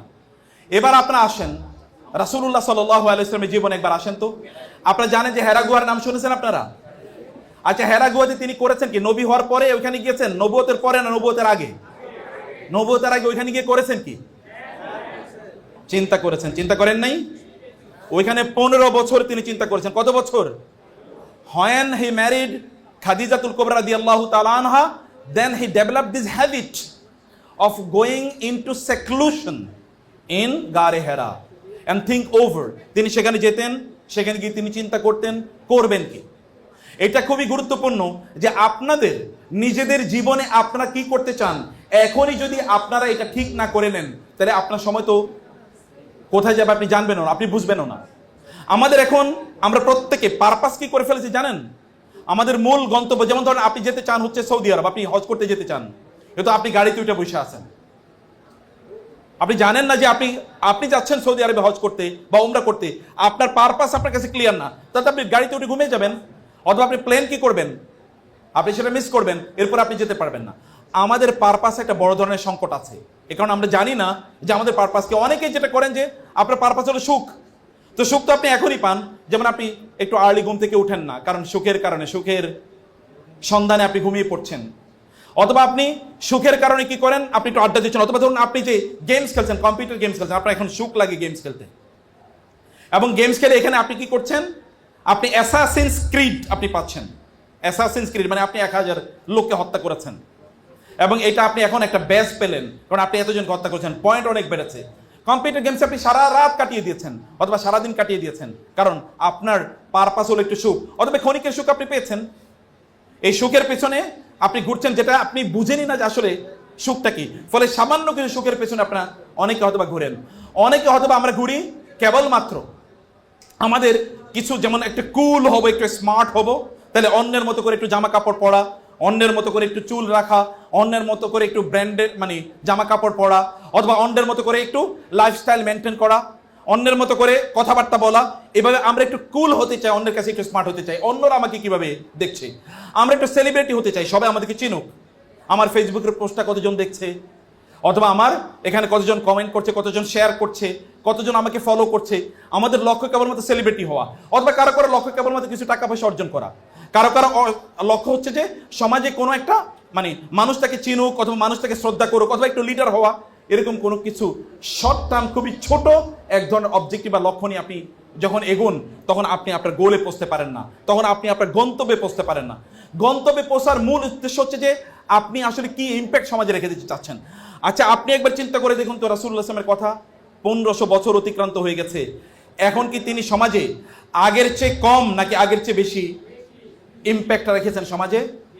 এখন কতজন লোক তাকে অনুসরণ করে বলেন তো? 250 কোটি লোক। কত লোক? আর তখন কতজন ছিল? 1 লাখ, 2 লাখ, 3 লাখ, 5 লাখ, 10 লাখ। আর এখন প্রতিদিন কি লোকের সংখ্যা বাড়ছে না কমছে? আপনাদের কি মনে হয় লোকের সংখ্যা বাড়ছে না কমছে? আপনি সমাজে কি ইম্প্যাক্ট রেখে যেতে চাচ্ছেন, কি লিগাসি আপনি রাখতে চাচ্ছেন, এই লিগাসিটা আপনাকে এখনই মেনটেন করতে হবে, এখনই আপনাকে ঠিক করতে হবে যে আপনি কি লিগাসি মেনটেন করতে যাচ্ছেন। এই লিগাসি যদি আপনাকে মেনটেন করতে হয় তাহলে আপনাকে ফোকাস নিয়ে চলতে হবে, আপনি আসলে যেটা করতে চান ওইটাই আপনাকে করতে হবে, অব্যাহতভাবে এই কাজটি আপনাকে করে যেতে হবে। যেমনই রাসূলুল্লাহ সাল্লাল্লাহু আলাইহি ওয়াসাল্লাম নবীজি, তিনি কোনোদিনই এমন হয় নাই যে তিনি আজকে ক্লান্ত তিনি দাওয়াতি কাজ করেন না, তিনি আজকে ক্লান্ত তিনি নামাজ পড়েন না, তিনি আজকে ক্লান্ত তিনি কোরআন পড়েন না, তিনি আজকে ক্লান্ত তিনি মানুষদেরকে নামাজের জন্য ডাকেন না, এগুলো কোনোদিনই হয় না তার জীবনে। তিনি যা করেছেন কন্টিনিউয়াসলি তিনি সেই কাজটি করেছেন, এভরিডে তিনি করেছেন।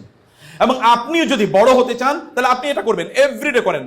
রুটিন, আপনাদের রুটিনের মধ্যে কমপক্ষে এরকম কয়েকটা জিনিস লিখে রাখেন যে আপনি এই কাজগুলোই করবেন ডেইলি। আপনি মনে রাখবেন, বড় কাজ মানুষকে বড় বানায় না, ছোট কাজ অব্যাহতভাবে যখন মানুষ করে তখন তিনি বড় হয়ে যান। ছোট কাজ যদি অব্যাহতভাবে করেন, যদি প্রতিদিন আপনি 1 পৃষ্ঠা করে বই পড়েন, তাহলে আপনি বছর শেষে 365 পৃষ্ঠা পড়ে ফেলবেন, প্রায় আপনার 2-3টা বই পড়া হয়ে যাবে। প্রতিদিন যদি আপনি আপনার সাবজেক্টে আধা ঘন্টা পরে পড়েন, তাহলে আপনি দেখবেন যে মাস শেষে আপনি 15 ঘন্টা পড়েছেন। অনেকে 15 ঘন্টা পড়ে না, প্রতিদিন কেবল আধা ঘন্টা করে পড়েছেন, এবং আপনি 1 বছর পরে দেখবেন যে আপনার এই সাবজেক্টে আপনার ইউনিভার্সিটির মধ্যে আপনি সবার চেয়ে বিখ্যাত হয়ে যাবেন। অথবা আপনি যে কোনো আপনার ফোকাসটাকে ঠিক রেখে আপনি ওই পথে অব্যাহতভাবে আপনি চলেন, যেমনিভাবে আপনার নবী সাল্লাল্লাহু আলাইহি ওয়াসাল্লাম চলে গিয়েছেন। সম্মানিত ভাইরা বোনেরা, আমাদের মূল লক্ষ্য হচ্ছে ভালো মানুষ হিসেবে নিজকে তৈরি করা। এখন আপনি বলেন, আপনার নিজকে ভালো মানুষ হিসেবে আপনার বানাতে পারছেন কিনা? ভালো মানুষ হিসেবে বানানোর জন্য প্রথমত যে কাজটি আমাদের করা দরকার তা হলো ভালো মানুষের সংজ্ঞা কি। আপনি ভালো মানুষ এবং কথিত সফল মানুষ, সেকুলার পার্সপেক্টিভে আপনি যদি বলেন আপনি সফল মানে অনেক টাকা পয়সার মালিক হচ্ছেন, অনেক টাকা পয়সার মালিক হলেই ভালো মানুষ হওয়া যায় এরকম না। কত টাকার, আপনি কবরস্থানে গিয়ে দেখেন কত টাকাওয়ালারা সেখানে শুয়ে আছে, কেউ তাদেরকে স্মরণও রাখে না। কিন্তু এমন অনেক মানুষ আছে যাদের হয়তো কোনো টাকা ছিল না, কিন্তু তাদের এমন অনেক কিছু ছিল যে তারা ছিল পৃথিবীর সবচেয়ে ধনী মানুষ। কিছু কিছু মানুষ এমন আছে তাদের একমাত্র সম্পদ আছে কিছু টাকা, আর কিছু নাই। আর কিছু কিছু মানুষ এত ধনী যে তাদের একমাত্র জিনিস যেটা নাই সেটা হলো টাকা, আর সব আছে। তারা ভালো মানুষ, তাদের মধ্যে অনেক ভালো গুণ আছে, তাদের যোগ্যতা আছে, এবং তারা মানুষের কল্যাণে তাদের নিজেকে নিবেদিত রাখেন, নিয়োজিত রাখেন। আপনাদেরকে সত্যি করতে ভালো মানুষ হওয়া দরকার। ভালো মানুষ হচ্ছে প্যারালেলি মুত্তাকি মানুষ। আপনি যদি তাকওয়াবান মানুষ হতে চান, তাহলে আপনাকে যে কাজটি করতে হবে, আপনার রবের, যিনি আপনাকে সৃষ্টি করেছেন তাকে আপনি কিভাবে ভুলে যান? যিনি আপনাকে সৃষ্টি করেছেন তাকে আপনি কিভাবে ভুলে যান? তাকে আপনাকে স্মরণ রাখতে হলে আপনাকে প্রতিনিয়ত আপনাকে আল্লাহ তাআলা যেই সলাত আপনার জন্য ফরজ করে দিয়েছেন, এগুলো 5 ওয়াক্ত আপনাকে আদায় করতে হবে। 5 ওয়াক্ত নামাজ আপনাকে আদায় করতে হবে। যদি আপনি সত্যিকার অর্থে সফল হতে চান, ভালো মানুষ হতে চান, এবং ভালো মুসলিম যদি আপনি হতে চান, আপনি কখনোই কোনোদিনই কিয়ামত পর্যন্ত যদি আপনি বেঁচে থাকেন, আপনি নামাজ না পড়লে কোনোদিন ভালো মানুষ হতে পারবেন না। আপনি সত্যিকার অর্থে আপনি ভালো মুসলিম হতে পারবেন না। চিন্তা করে দেখুন, আল্লাহ তাআলা কোরআনে বলেছেন, ইন্না সলাতা তানহা আনিল ফাহশাই ওয়াল মুনকার। নামাজ মানুষকে অশ্লীল এবং খারাপ কাজ থেকে কি করে দূরে রাখে। নামাজ মানুষকে অশ্লীল এবং খারাপ কাজ থেকে দূরে রাখে। বন্ধুরা, একবার খেয়াল করবেন, আপনারা যেমন ধরেন আপনি যখন নামাজে যাবেন কি হবে তখন জানেন? আপনার তখন সিনেমা দেখার, গান শোনার, অথবা পর্ন দেখার, অথবা বিভিন্ন মেয়েদের অথবা ছেলেদের পেছনে আড্ডাবাজি করার, অথবা সময়কে বিভিন্ন হারাম কাজে বা খারাপ কাজে নষ্ট করার এই চেতনাটাই আল্লাহ তাআলা আপনার কাছ থেকে দূর করে দেবেন। এই চেতনাটাই আল্লাহ তাআলা দূর করে দেবেন, এবং এটাকে আপনি কন্টিনিউ করতে। আপনি বলবেন যে বহু মানুষ আছে তারা নামাজও পড়ে খারাপ কাজও করে। আপনি যদি কম্প্যারিজন করেন, যারা নামাজ পড়ে এবং খারাপ কাজ করে, এদের তুলনায় যারা নামাজ পড়েন এবং খারাপ কাজ করে না, তাদের সংখ্যা বেশি না কম বলেন তো? অনেক অনেক বেশি। সমাজে আপনি ভালো মানুষ কেবলমাত্র নামাজের উপরে নির্ভর করেন, আরো অনেক কিছু আছে, আমি সেটাই বলছি। কিন্তু আমি যেহেতু আপনার মুসলিম অধিকাংশই, আমি এই জন্য বলছি, এবং স্যারও ইন্ডিকেশন সেটাই করেছেন। আপনি যদি সত্যি করতে ভালো মানুষ হতে চান, তাহলে নামাজের কোনোদিন মিস করেন। নামাজকে আপনি অক্সিজেনের মতো করে গ্রহণ করেন।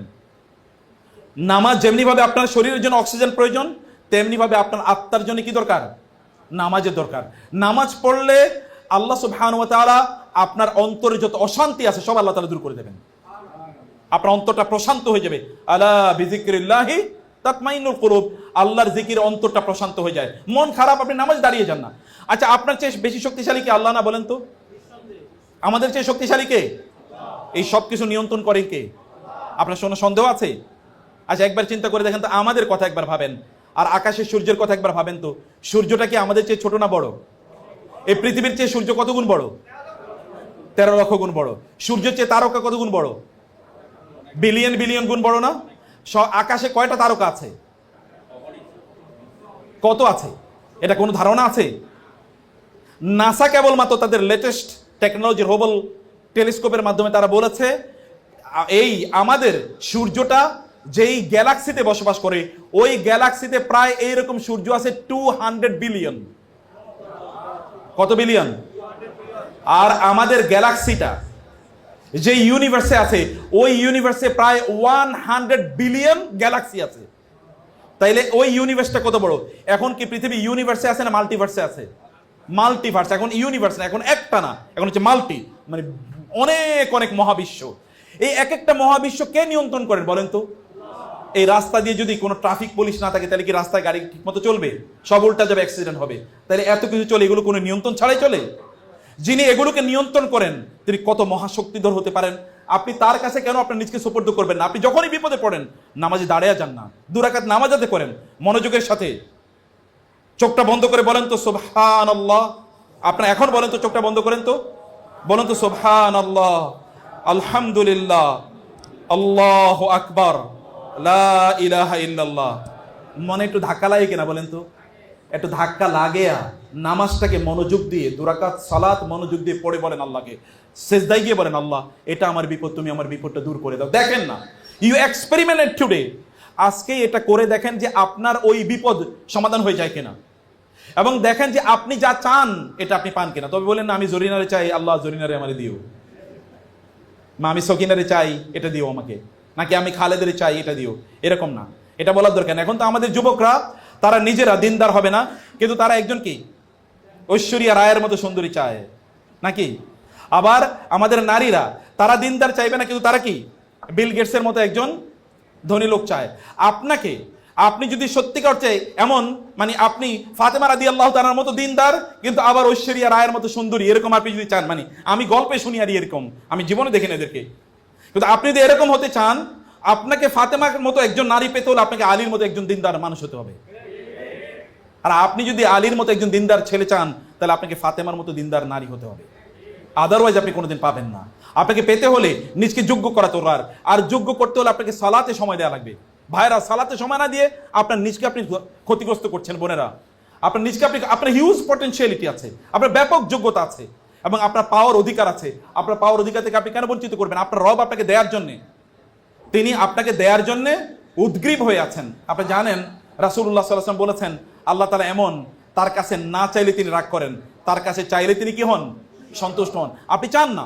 হাদিসে কুদসিতে এসে আল্লাহ রাসূল সাল্লাল্লাহু বলেন, আল্লাহ তাআলা বলেন, হে মানুষ, তোমরা যদি সবাই আদম থেকে শুরু করে কিয়ামত পর্যন্ত যত লোক আসবে তারা সবাই, এবং সকল জিন, তারা যদি একটা মাঠে উপস্থিত হয় এবং তারা প্রত্যেকে যা লাগবে তা আমার কাছে চায়, আমি যদি তাদের প্রত্যেককে তাদের চাওয়া অনুসারে প্রদান করি, তাইলে আমার ভান্ডারে ততটুকু পর্যন্ত টান পড়বে না যতটুকু একটা বিশাল মহাসমুদ্র থেকে একটা নিডলে, মানে সুই দিয়ে যদি পানি তোলা হয় যতটুকু টান পড়বে। তাইলে তার ভান্ডারে তো অভাব নেই। আপনি চাইতে পারেন, আপনি বলতে পারেন না হে আল্লাহ তুমি আমাকে রাজত্ব দাও? বলতে পারেন কিনা? বলুন আল্লাহ তুমি আমাকে রাজত্ব দাও, এটা বলুন আল্লাহকে, অন্তর থেকে বলুন, নিজের উপর অবিশ্বাস রাখবেন না। চাইতে যদি আপনার আমারে আল্লাহ দেবে নাকি, আমি কি পাওয়ার যোগ্য, তাহলে আল্লাহ আপনি কেন দেবেন? বলুন। বড় স্বপ্ন দেখা এটা বড় মানুষের সাজে। আব্দুল কালাম আজাদ বলেছেন না, বা মানে ইন্ডিয়ার প্রেসিডেন্ট, তিনি কি বলেছেন? মানুষ তার স্বপ্নের মতো বড়, if you can dream it you can make it. আপনি স্বপ্ন দেখতে পারেন তাহলে আপনি এটা করবেন। আপনি ইগলের মতো হন, মানে আপনি আকাশে উড়ে বেড়াচ্ছেন, এরকম টাইপের আপনার নিজকে আপনি তৈরি করুন, যে আপনি অনেক বড় স্বপ্ন দেখছেন, অনেক বড় কিছু আপনি করবেন। এভাবে আপনাদের নিজদেরকে আপনাদের তৈরি করা দরকার। সালাতকে পরিত্যাগ করা যাবে না, নামাজকে পরিত্যাগ করা যাবে না। নামাজ পড়তে হবে নাকি? রাজি না, তাই না? নামাজ পড়তে হবে, নামাজকে না বলবেন না। নামাজ সময় মতো পড়ুন, নামাজের সেজদায় গিয়ে আল্লাহকে বলুন আল্লাহ তুমি আমাকে এটা দাও, আমি আমার ইউনিভার্সিটিতে ফার্স্ট ক্লাস ফার্স্ট হতে চাই, আমি আমার সাবজেক্টে সবচেয়ে মানে শক্তিশালী মেধাবী আমি হতে চাই, এটা আল্লাহকে বলুন।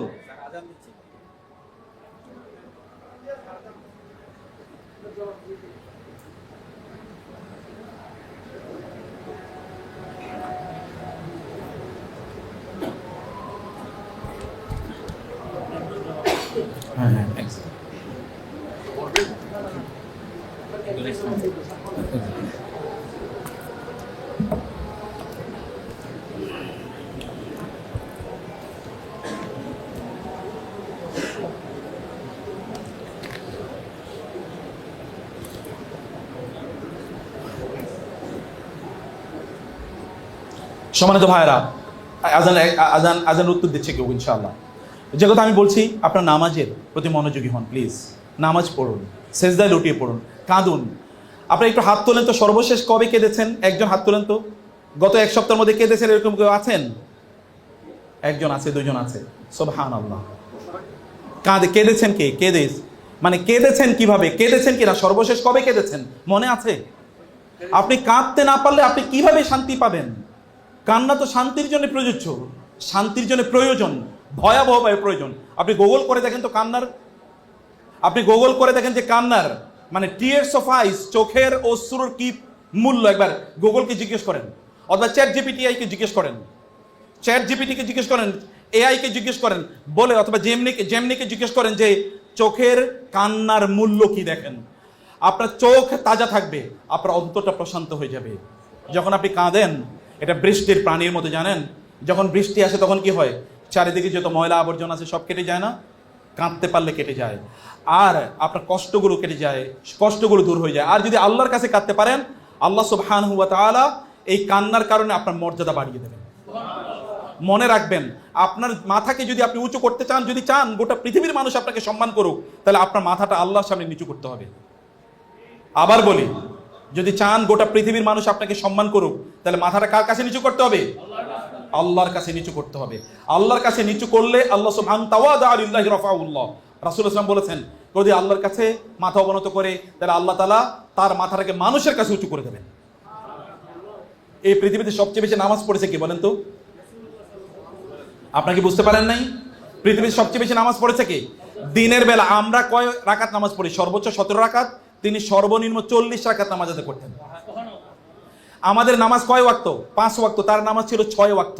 কয় ওয়াক্ত ছিল? 6 ওয়াক্ত। তিনি ডেইলি কমপক্ষে 8 বার নামাজ আদায় করতেন। কয়বার? 8 বার। ফজরের 5 ওয়াক্ত তো আছেই, তাহাজ্জুদের নামাজ আছে, এবং কি আছে? সলাতুল ইশরাক আছে না? সলাতুল ইশরাক, সলাতুল ইশরাক, সলাতুল আওয়াবিন, সলাতুল দোহা। এবার চিন্তা করে দেখেন তিনি কত নামাজ আদায় করতেন। কারণ কি? আপনার যত আপনি আল্লাহ সুবহানাহু ওয়া তাআলার সামনে সিজদা লুটিয়ে পড়বেন, তত আল্লাহ আপনার সম্মান বাড়িয়ে দেবেন। এবার আপনার রাসূলের সম্মানের কথা চিন্তা করে দেখেন তো, এই যে মসজিদ থেকে এখন আজান হচ্ছে, আজানে কি হচ্ছে? আশহাদু আন্না। এটা কয়টা মসজিদ থেকে হচ্ছে? বাংলাদেশে 5 লক্ষ, সারা পৃথিবীতে কত কোটি? আচ্ছা, কি শুধুমাত্র আমরা এই মসজিদের আজানে কেবলমাত্র আশহাদু আন্না মুহাম্মাদুর রাসূলুল্লাহ বলি? আমরা কি নামাজের মধ্যে বলি না আল্লাহুম্মা সাল্লি আলা মুহাম্মাদ, আল্লাহুম্মা বারিক আলা মুহাম্মাদ? নামাজে কি বলি না আশহাদু আন্না মুহাম্মাদার রাসূলুল্লাহ? এই গোটা পৃথিবীতে এমন কোন সেকেন্ড যায় না, সেকেন্ড তো বহুবাদ, সেকেন্ড যদি আপনি 1 কোটিও বলেন, এই 1 কোটি ভাগ করলেও ওই রকম সময়ও বাদ যায় না যেখানে কোথাও না কোথাও লক্ষ লক্ষ মানুষ তারা বলছে না। শুধুমাত্র স্টেজের দিকে, অন্য কোনো দিকে তাকানো যাবে না, বাঁকা হয়ে বসানো যাবে না, সোজা হয়ে বসতে হবে। ওকে, আপনারা বলেন তো, আপনারা ঘুমান কি রাতে না দিনে? রাতের বেলা। আল্লাহ কি রাতকে ঘুমের জন্য পাঠিয়েছেন নাকি দিনকে ঘুমের জন্য পাঠিয়েছেন? যদি আপনারা সফল হতে চান তাহলে ঘুমাবেন রাতেই, দিনের বেলা ঘুমাবেন না। দিন আল্লাহ সুবহানাহু ওয়া তাআলা ঘুমের জন্য পাঠান নাই। পৃথিবীর সফল দেশগুলোতে জানতো, অথবা দুনিয়ার দৃষ্টিতে যারা সফল, স্যারকেও জিজ্ঞেস করে দেখেন তো, সফল মানুষরা দিনের বেলা ঘুমায় না, ঘুমানো চিন্তাই করতে পারে না। How come? আপনি দিনের বেলা, আপনি সকালে ঘুম থেকে উঠতে পারেন না, তাহলে আপনি দুনিয়া জয় করবেন কিভাবে? আপনি তো কম্বল ছাড়াই উঠতে পারেন না, আপনি তো বিছানাকেই জয় করতে পারেন না, আপনি দুনিয়া জয় করবেন কিভাবে? বিছানা জয় করা শিখুন। জঙ্গলের প্রাণীগুলো যদি আপনাদের আগে ঘুম থেকে উঠে তাদের শিকারের জন্য যেতে পারে, তাহলে বুঝবেন জঙ্গলের প্রাণীর চেয়েও আপনি নিচু, জঙ্গলের প্রাণীর চেয়েও আপনি কি পিছিয়ে আছেন। ওরা সফল, কিন্তু আপনি সফল হবেন না। আপনার জঙ্গলের প্রাণীর, পশু পাখির আগে আপনাকে ঘুম থেকে জেগে উঠতে হবে, আপনাকে আপনার কাজে যেতে হবে। আপনি যান চায়না গিয়ে দেখেন ওদের অফিস কখন শুরু হয়। আপনি এই জাপানে যান, সবার একেবারে পূর্বে দেশ, গিয়ে দেখেন তো তাদের সকাল কখন শুরু হয়।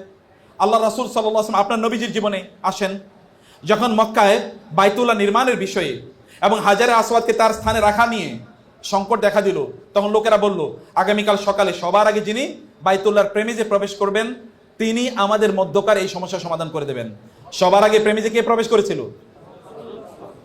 সবার আগে তিনি। তখনও কিন্তু নবুয়তের দায়িত্ব তিনি, মিশন তিনি তখনও শুরু করেন নাই, কিন্তু সবার আগে তিনি ওইখানে গিয়েছেন। আপনি যদি দুনিয়ায় সফল হতে চান, তাহলে আগে আপনাকে ঘুম থেকে উঠতে হবে। আখেরাতে সফল হতে হলে আগে আপনাকে উঠতে হবে। একটু আর্লি উঠুন না, একটু সালাতুত তাহাজ্জুদের নামাজ আদায় করুন।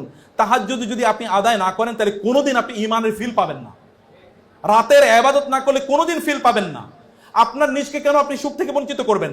ফেক সুখের পেছনে ঘুরে লাভ নাই। কম্পিউটার গেমসে কেন আপনি সময় দেবেন?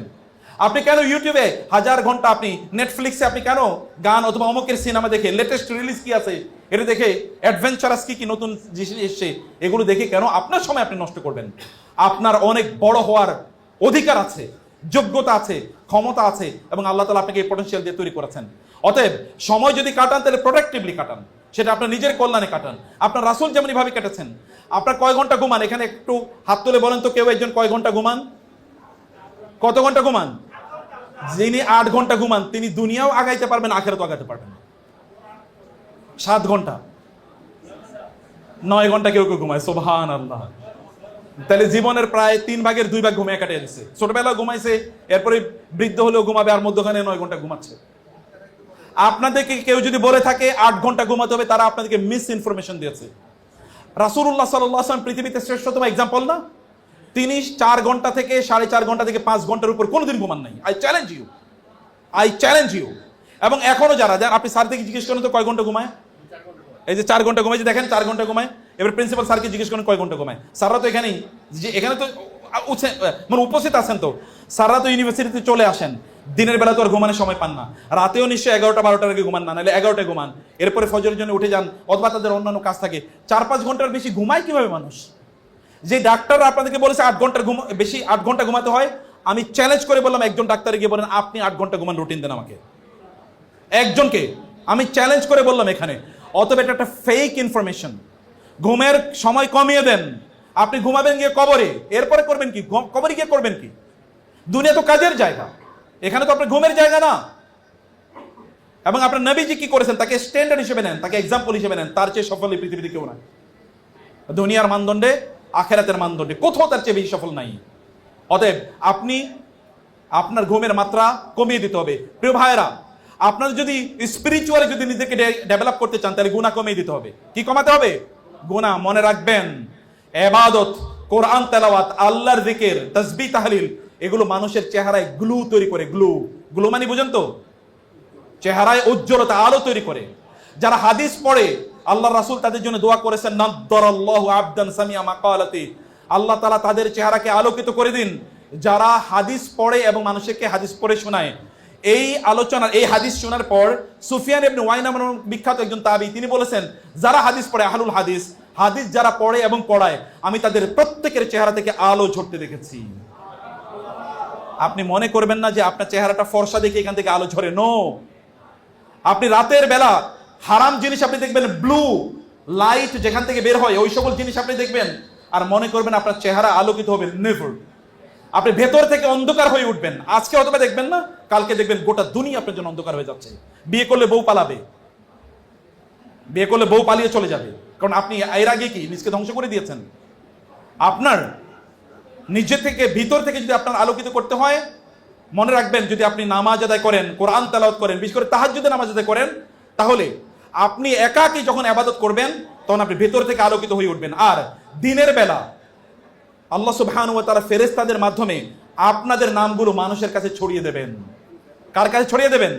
মানুষের। আপনারা আহমদ ইবনে হাম্বলের কথা শুনেছেন না? একটা গল্প আছে, গল্পটার অথেন্টিসিটি নিয়ে প্রবলেম আছে, কিন্তু গল্প হিসেবে এটা ঠিক আছে। এক ব্যক্তি, আহমদ ইবনে হাম্বল তৎকালীন সবচেয়ে বড় তিনি স্কলার, তিনি এক এলাকায় যাচ্ছিলেন, সেখানে হয়তো বা কোনো দার্সে তিনি যাচ্ছিলেন। তো হঠাৎ করে রাত হয়ে গেছে, একটা মসজিদে তিনি ঢুকলেন। মসজিদে তিনি রাত কাটাবেন। আচ্ছা, আমরা 5 মিনিটের মধ্যে শেষ করছি। মসজিদে তিনি রাত কাটাবেন। মসজিদে ঢোকার পরে এশার নামাজ পড়ার পরে তিনি ওইখানে থাকবেন, এটা তিনি মনে করেছেন। কিন্তু মসজিদের খাদেম এসে বলেন, মুরব্বী তো উনি, মুরব্বী এখান থেকে বের হন। বলে কেন বের হবো? বলে যে বের হন এই জন্যে, কারণ আমরা মসজিদ বন্ধ করে দেবো, কারণ নামাজের পরে তো রাতে মসজিদ বন্ধ হয়ে যাবে, মানে মসজিদ বন্ধ করে দেবো। বলে না, মসজিদ তো বন্ধ, আমি তো মসজিদ থাকতে চাই।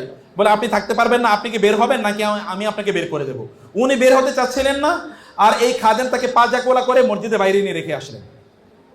এখন তিনি রাস্তায় বসে আছেন, চিন্তা করলেন যে আমি এখন যাব কোথায়, আমি কি যাব কোথায়? কারণ তখনকার যুগে তো আর, এখন থেকে আমি 1200 বছর আগের কথা বলছি, তখন তো এরকম হোটেল, মোটেল অথবা ধরেন হাইওয়ে রেস্টুরেন্ট এরকম কোনো কিছু ছিল না। অতএব তিনি থাকবেন কোথায়? কেউ তাকে আবার চেনেও না। এখন তো আর ফেসবুক, ইউটিউবের মতো তখনকার এমন কোনো সোশ্যাল মিডিয়া ছিল না বা টেলিভিশন ছিল না যে লোকেরা তাকে চিনবে। অতএব এই কারণে তিনি রাস্তায় বসে আছেন। এর মধ্যে ওই দিক দিয়ে একজন, মানে বেকার পর্যন্ত বেকার না বেকার, যিনি কেক বানান মানে রুটি বানান, এরকম একজন রুটি বানান এরকম একজন লোক এখানে যাচ্ছিলেন। যাওয়ার পরে দেখবেন বৃদ্ধ লোক বসে আছেন। আপনি এখানে বসে আছেন কেন? বলে আমি মসজিদ থাকতে চেয়েছি কিন্তু মসজিদ আমাকে থাকতে দিল না। তিনি বলেন আচ্ছা ঠিক আছে, কোনো সমস্যা নেই, আপনি চলেন আমার বেকারিতে চলেন, আমি আপনাকে আমার বেকারিতে রাখবো।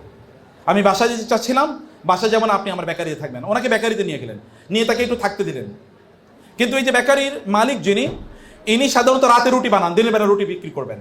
তিনি রুটি বানাচ্ছেন আর তিনি পড়ছেন সুবহানাল্লাহ, আলহামদুলিল্লাহ, আল্লাহু আকবার, লা ইলাহা ইল্লাল্লাহ, কারণ কাজ নাই তো, রুটি বানাচ্ছেন আর তিনি তাসবিহ পড়ছেন।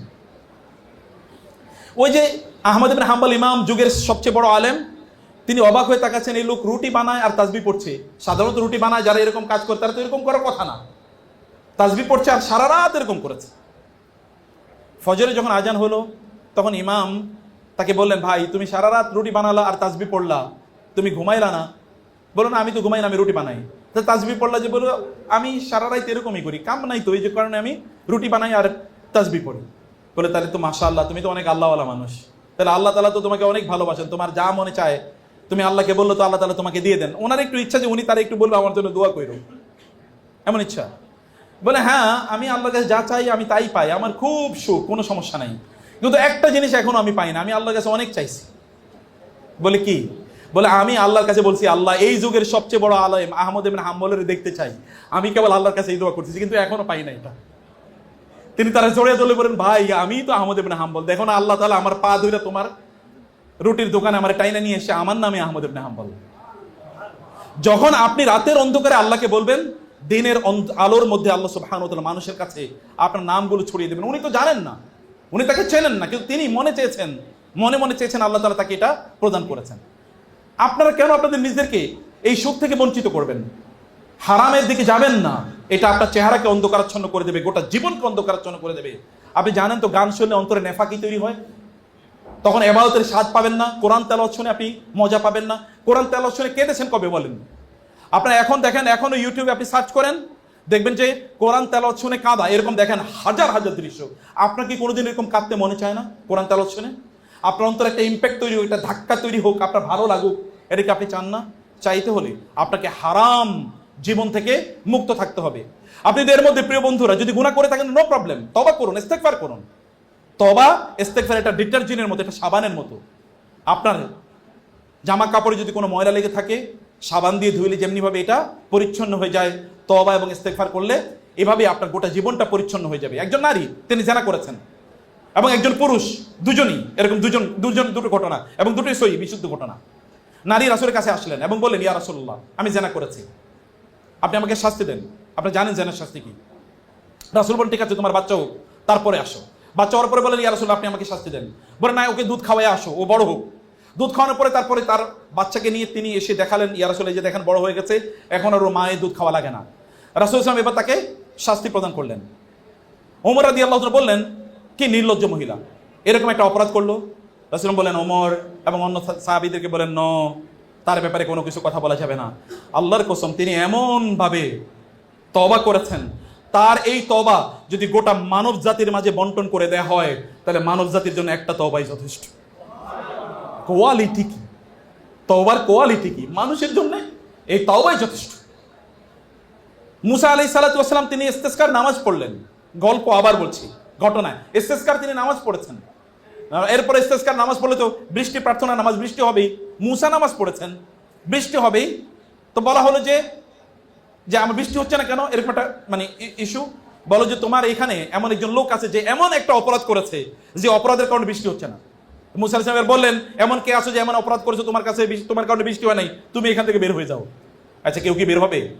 কি মনে হয় বের হলে তো এভরিওয়ান উইল স্পট এই লোকটাই খারাপ, এর কারণে হয়েছে, এরপরে ফেসবুক গরম হয়ে যাবে নাকি? লোকটা আর বের হলো না। কিছুক্ষণ পরে কি আধা ঘন্টা 10-15 মিনিট বা আধা ঘন্টা পরে জোর করে বৃষ্টি হয়েছে। মুসা আলাইহিস সালাম বললেন, আল্লাহ ঘটনা তো বুঝলাম না, বৃষ্টি হলো না, এক লোক আছে এখানে এই কারণে, তো সেই লোক তো বের হয় না, তাহলে বৃষ্টি এখন কেন হলো? তখন তাকে জানানো হলো, যেই লোকের ব্যাপারে বলেছি যে তার কারণে বৃষ্টি হয় না, এবার তার কারণেই বৃষ্টি হয়েছে। বলে বলেন কি? বলে হ্যাঁ, তিনি এমন তওবা করেছেন যেই তওবার কারণে আল্লাহ এমন সন্তুষ্ট হয়েছেন যে তার এই তওবার কারণে আল্লাহ তাআলা এবার বৃষ্টি দিয়ে দিয়েছেন। তওবা করুন, আপনি করবেন না কেন? আপনি করবেন না কেন? আপনি অন্যায় করলে, অপরাধ করলে আপনি আল্লাহকে বলুন, রাতের অন্ধকারে বলুন, দিনের আলোতে বলুন, আপনি বিড়বিড় করে বলুন আল্লাহকে। আল্লাহ সুবহানাহু ওয়া তাআলা আপনাকে একজন ভালো, একজন পবিত্র মানুষে পরিণত করে দেবেন। প্রিয় ভাইরা, আমি লাস্ট যেই পয়েন্টটি, কেবল এটার মধ্যেই 1 মিনিট আপনাদেরকে বলে শেষ করে দিতে চাই। আমি আপনাদেরকে বলতে চাই যে আপনারা তো ছাত্র, তাই না? আপনারা ছাত্র, আপনাদের পড়াশোনা কিভাবে করছেন বলেন? আপনি ছাত্র, পড়ায় আপনার কতটুকু সময় কাটাচ্ছেন? ডেইলি কতটুকু সময় কাটান পড়ার জন্য? আপনি যদি ডেইলি, সালাফরা কি করেছেন? আব্দুল্লাহ ইবনে সাল্লাম রাদিয়াল্লাহু তাআলা, রাসূল সাল্লাল্লাহু আলাইহি ওয়াসাল্লাম সাহাবী, সময়টাকে 3 ভাগ করেছেন। 1 ভাগ পড়াশোনার জন্য, আরেক ভাগ ইবাদতের জন্য, আরেক ভাগ নিজের জন্য। এইভাবে তারা জগৎ শ্রেষ্ঠ হয়েছেন। আপনি কেন একজন আবু বকর হতে পারবেন না, যার ব্যাপারে রাসূল বলেছেন আরহাম উম্মতি বি উম্মতি আবু বকর, আমার উম্মার মধ্যে শ্রেষ্ঠতম রহমওয়ালা হলো আবু বকর। আপনি কেন একজন আবু উবাইদা ইবনুল জাররাহের মতো হবেন না? আপনি বলেন তো, যদি এখন আপনাকে বলা হয় যে ফেরেশতারা আপনার এবার হিসাব নেবে, আপনি কেমন হবেন? আপনি একজন কেন মুসাব ইবনে উমাইরের মতো হবেন না? এই যে মুসাব ইবনে উমাইর মক্কার সবচেয়ে সুদর্শন যুবক এবং মক্কার সবচেয়ে দামি জামা কাপড় যিনি পরতেন, কিন্তু তিনি ইসলামের প্রথম অ্যাম্বাসেডর হয়েছেন, তিনি সমাজের সবচেয়ে ভালো মানুষ হয়েছেন। তার জামা কাপড়গুলো বিদেশ থেকে কিনে নিয়ে আসা হতো, কিন্তু যখন তিনি উহুদের যুদ্ধে শাহাদাত বরণ করেন, তখন তার লাশ কাপড় দিয়ে ঢাকার জন্য কাপড় খুঁজে পাওয়া যাচ্ছিল না। একটা মাত্র কাপড় পাওয়া গেছে, এর যদি সামনের দিকে নেওয়া হয় তাহলে মাথা ঢেকে, পা ঢাকে না, পায়ের দিকে আনলে মাথা ঢাকে না, পা ঢেকে যায়। রাসূল সাল্লাল্লাহু বলেন, এবার ইস্কির নামক এক ধরনের ঘাস, দুর্বা গাছের মতো, ওই ঘাস নিয়ে আসো, এটি দিয়ে তার পা ঢেকে দাও, বা তার মাথা কাপড় দিয়ে ঢাকো, পা এগুলো দিয়ে ঢেকে দাও। এবং যখন এগুলো দিয়ে ঢেকে দেওয়া হচ্ছিল, তখন রাসূল তার দিকে তাকে কেঁদে দিয়েছিলেন। মক্কার সবচেয়ে সুদর্শন যুবক, যার জামা কাপড় মক্কায় তৈরি হতো না, সিরিয়ায় তৈরি হতো, যার পারফিউম মক্কায় বিক্রি হতো না, সিরিয়া থেকে আনা হতো, সেই যুবক আজকে যখন তাকে কবর দেওয়া হচ্ছে, তখন তার জন্য যথেষ্ট পরিমাণ কাপড় পর্যন্ত নাই। তার জন্য কাপড় নাই, হয়েছে কি হয়েছে? কিন্তু গোটা পৃথিবীর যুবকদের কাছে তিনি সেলিব্রিটি হয়ে গিয়েছেন। আপনি কেবলমাত্র ক্ষণিকের উত্তেজনা, ক্ষণিকের এনজয়মেন্ট, এন্টারটেনমেন্ট, ক্ষণিকের কেবল সেলিব্রিটি, এটা হয়ে লাভ কি? আপনি পার্মানেন্ট সেলিব্রিটি হন, যেন লোকেরা আপনাকে শ্রদ্ধা করে, আপনাকে সম্মান করে, আপনার নবীর চরিত্র যেন আপনারা লালন করতে পারেন। এখন আপনাকে প্রচুর পড়তে হবে, প্রচুর পড়ুন, ডেইলি পড়ুন, নতুন বই পড়ুন। হাজবি জাবি বই পড়বেন না, যেগুলো আপনাকে ক্ষণিকের আনন্দ দেবে কিন্তু আপনাকে সত্যিকার অর্থে মানুষ বানাবে না, আপনাকে ইনফ্লুয়েন্সিয়াল বানাবে না, সমাজের জন্য ইম্প্যাক্ট তৈরি করবে না।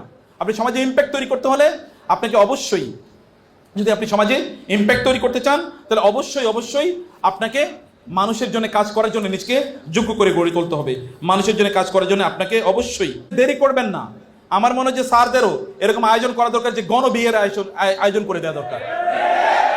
কি খুশি, সুবহানাল্লাহ।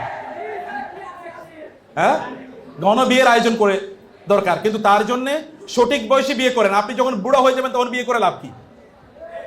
বুড়া হয়ে তো আর বিয়ে করে লাভ নাই। বিয়ের তো পার্টিকুলার একটা টাইম আছে, একটা বয়স আছে নাকি? এই বয়সে বিয়ে করুন, কিন্তু বিয়ে করার জন্য আপনার নিজেদেরকে আপনি যোগ্য করে গড়ে তুলুন, যোগ্য করে, নৈতিকভাবে যোগ্য করুন। আর আল্লাহকে বলুন, আল্লাহ আমি বিয়ে করতে চাই, তুমি আমার জন্য ব্যবস্থা করে দাও, ইনশাআল্লাহ। নিজের নৈতিকতা, জ্ঞান, প্রজ্ঞা, চরিত্র এবং নিজের মধ্যে তাকওয়া তৈরি করা। প্রিয় ভাই, অন্ধকারে গুনার পথে চলা এটা খুবই সহজ, কিন্তু অন্ধকারে গুনাহ থেকে নিজকে নিয়ন্ত্রণ রাখা এটা খুবই কঠিন। আর যারা অন্ধকারে মানুষের চোখের আড়ালে তাদের নিজেকে নিয়ন্ত্রণ করতে পারে, তারাই গোটা জীবন, তারা জীবনে সবচেয়ে সফল হয়, তারাই সবচেয়ে